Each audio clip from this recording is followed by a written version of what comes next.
तो वो जो रोटी देने वाला बच्चा था, उसको खाना देने जाते हैं उसके कज़न या उसके घर वाले। ऐसा नौजवान है जिसको जिन्नात के साथ इश्क हो गया था, एक जिन्नी के साथ प्यार हो गया था, और हम एक जगह पे इंतज़ार करने लग गए कि जो लोग उसको खाना देने जाते हैं वो हमारी मुलाकात उनसे हो जाए। अगर आपने हमारा चैनल अभी तक सब्सक्राइब नहीं किया तो बराए मेहरबानी हमारा चैनल सब्सक्राइब कर लें और बेल आइकन दबा दें ताकि आने वाली तमाम वीडियोस के नोटिफिकेशन पहुंच सकें सबसे पहले आपके पास। अस्सलाम वालेकुम दोस्तों, क्या हाल है आपके? ठीक है, खैरियत से? उम्मीद है आप बिल्कुल ठीक होंगे। आज मैं आपको एक ऐसे प्रोग्राम के हवाले से बता रहा हूं जो कि हमारा EP 134 है और उसको हम रिकॉर्ड किया है, हमने मुकम्मल कर चुके हैं और हमने जो है उसको अपलोड भी करना था, लेकिन उसमें थोड़े से अपलोडिंग करने में मसाइल हो रहे हैं और वो मैं सारी चीज़ें आपको बताता हूँ। ये एपिसोड कौन सा था और किस तरह से हमने रिकॉर्ड किया है। सबसे पहले तो मैं आपका बहुत शुक्रगुजार हूँ जिस तरह से आपने हमारा EP 133 देखा और मोहब्बत का इजहार किया, खूबसूरत कमेंट्स किए। तो मैं कोशिश करूँगा कि ये जो भाई है हमारे जिनको पीर पकड़ा था, उनको एक दफ़ा 10,000 दे देना, उनका शायद ये मसाइल का हल नहीं है और हम उसके साथ कुछ ऐसा करें। मैं सोच रहा हूँ उसको अपने साथ कोई जॉब दे दें और जहाँ पे हम कहीं घूमने फिरने जाएं उसके साथ व्लॉगिंग भी करें और साथ के साथ उसके पाँव पे जो ज़ख्म वगैरह थे उसका भी हम इलाज करवाएं और उनके लिए कोई अच्छी ड्रेसिंग करवाएं और उनका थोड़ा सा बालों की कटिंग शटिंग करा के उनकी लाइफ को थोड़ा बेहतर किया जा सके, ताकि एक नेकी का काम है। और आप सब दोस्त भी बार बार ये कह रहे थे, कमेंट्स कर रहे थे कि यार आप इसका इलाज करवाएं और इसके लिए मुस्तकिल तौर पे कुछ करें। कुछ दोस्तों ने ये भी कहा कि आप इनको जो है कोई शॉप वगैरह बना के दे दें। कुछ ऐसा सिलसिला बनाते हैं और इंशाल्लाह इसके लिए मुझे किसी दोस्त की हेल्प नहीं चाहिए, मुझे अल्लाह पाक ने इतनी ताकत दी है, तौफीक दी है, मैं अपनी तरफ से जो हो सका उस भाई के लिए करूँगा। तो अगर किसी से लेके किसी को देना होता है तो मैं इस चीज़ को सही नहीं मानता, क्योंकि बाज़ औक़ात आप किसी से चीज़ें लेते हैं तो वो थोड़ा सा ये भी जहन में बात आ जाती है कि यार हमने जो चीज़ भेजी है क्या वो सही तरह से डिलीवर हुई भी है, नहीं हुई, तो शकूक व शुबात जो है वो पैदा हो जाते हैं।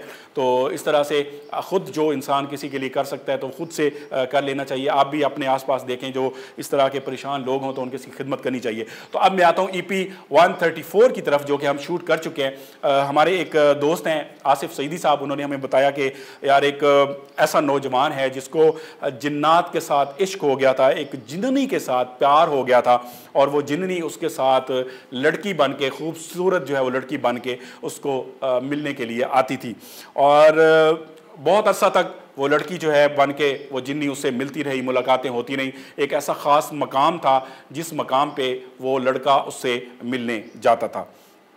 तो उसके बाद उसके घर वालों ने जो है, क्योंकि वो शादीशुदा नौजवान था, और उसके घर वालों ने उसका जो है वो इलाज करवाना शुरू किया। कोई आमिलीन बुलाए और एक आमिल ने आके उसको और वो जो जिन्नी थी उसको दूर कर दिया, उनको अलग अलग कर दिया।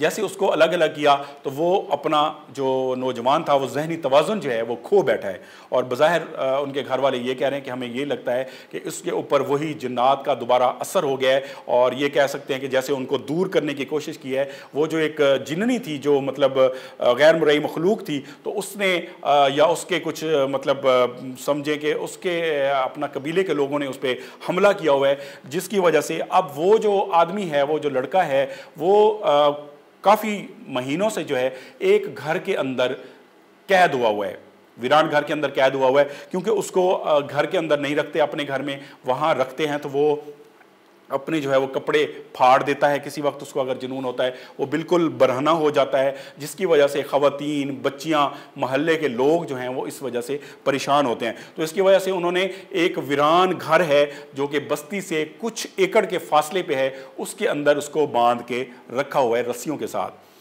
तो फिर मैंने उनसे यह भी सवाल किया कि यार अगर उसको रस्सियों के साथ बंधा हुआ है, वो जुनूनी शख्स है, तो उसको वो रस्सियां तोड़ के वो भाग भी सकता है। तो उन्होंने ये बताया कि उस जगह पे भी किसी आमिल ने, पीर ने कड़ा लगा के उस रस्सी के ऊपर पड़ के उसको बांधा है और वो इस जो है वो कलाम की ताकत के साथ वो वहाँ पे जकड़ा हुआ है, बंधा हुआ है। तो मैंने फिर सवाल किया जी उसका जो खाना पीना है वो कैसे होता है? उन्होंने कहा जी उसके घर वाले 3 टाइम का खाना जो है उस तक पहुंचाते हैं और उसको खाना दे के आते हैं और इस तरह से उसकी जो है वो ज़िंदगी चलती रहती है। तो हमने ये फ़ैसला किया कि हम मुल्तान से निकलें और उस इलाके में जाएं और वहाँ जाके हम प्रोग्राम करें। तो हम यहाँ से मुल्तान से चले गए। अब क्या हुआ, हम रात को वहाँ पे पहुँचे, जैसे रात के वक्त जो उनको खाना दिया जाता है उससे थोड़ा सा हम पहले, और हम एक जगह पे इंतज़ार करने लग गए कि जो लोग उसको खाना देने जाते हैं वो हमारी मुलाकात उनसे हो जाए और हम उनके साथ चले जाएं और जाके थोड़ा देख लें कि किस तरह से वो खाना देते हैं, किस तरह वो खाना खाता है और उसके ऊपर जो भी असरात हैं वो क्या हैं। थोड़ा हम खुफिया तरीके से उसकी वीडियो बना के कुछ शॉर्ट्स ऐसे बना लें ताकि हमें जो सिचुएशन है उसका पता चल सके कि इसको मसला क्या है और अगर इसका हल करना है तो उसका क्या तरीक़ाकार होगा। तो जैसे हम उस लोकेशन पे पहुंचे तो वो जो रोटी देने वाला बच्चा था, उसको खाना देने जाते हैं उसके कज़न या उसके घर वाले, तो वो वहाँ से जा चुका था। हम थोड़ा पहुंचने में लेट हो गए तो हम फिर इस चीज़ का इंतज़ार में लग गए उसके रास्ते में कि जब वो खाना खिला के उसको वापस आएगा वहाँ से तो फिर हम उसको साथ लेके जाएंगे, अकेले नहीं जाते।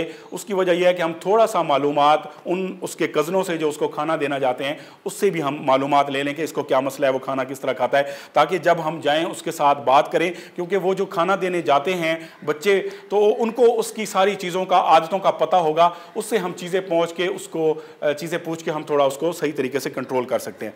बहरहाल हमने वहाँ पे इंतज़ार करते रहे, फिर वो बच्चा आ गया जो खाना देने गया था, उसके साथ एक और भी लड़का था, उनको हम उस हवेली में लेके गए, उस जगह पे लेके गए। हमने कोशिश की कि जिस तरह से उसका इलाज कर सकें, उसके अंदर से जो जिन्नात के असरात हैं उसको हटा सकें, अगर तो वाकई जिन्नात के असरात हैं तो उसमें से ख़त्म करें और उसको इस कैद से आज़ाद करवाएं ताकि वो यहाँ से आज़ाद हो और अपनी ज़िंदगी को हंसी खुशी हमारी तरह, आप सब की तरह वो गुजार सके। तो प्रोग्राम हमने कर लिया रिकॉर्ड। जब हमारा प्रोग्राम मुकम्मल हो गया और उसमें हमने जो जो चीज़ें रिकॉर्ड की वो आपको दिखाएंगे इंशाल्लाह जल्दी।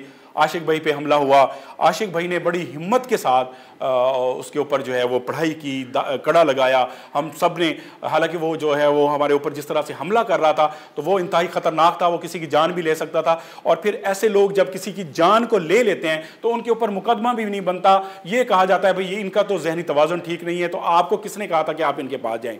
तो एक बड़ा रिस्की काम था वो। आपको पता है कि हम हर प्रोग्राम में कोई ना कोई ऐसी चीज़ें कर रहे होते हैं कि जो थोड़ा डिफरेंट हो और साथ के साथ कुछ लोगों की जो लाइफ है उसमें भी बेहतरी आ सके।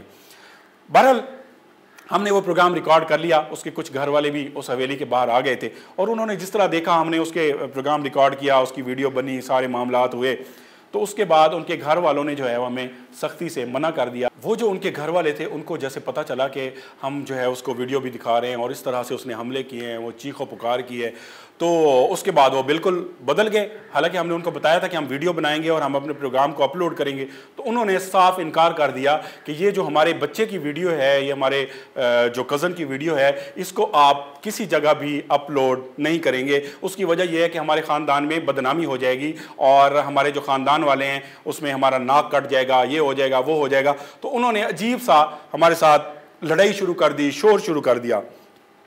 अब बहरहाल हम उस वक्त तो वहाँ से चले आए उनसे ये वादा करके इस प्रोग्राम को हम अपलोड नहीं करते। अब हमने अपलोड करना है प्रोग्राम। आज भी हमने कोशिश की है, उस प्रोग्राम को जो है पूरा हमने एडिट भी कर लिया है, बिल्कुल वो प्रोग्राम तैयार पड़ा हुआ है, आपकी खिदमत में पेश करना है, जस्ट उसको अपलोड करना है।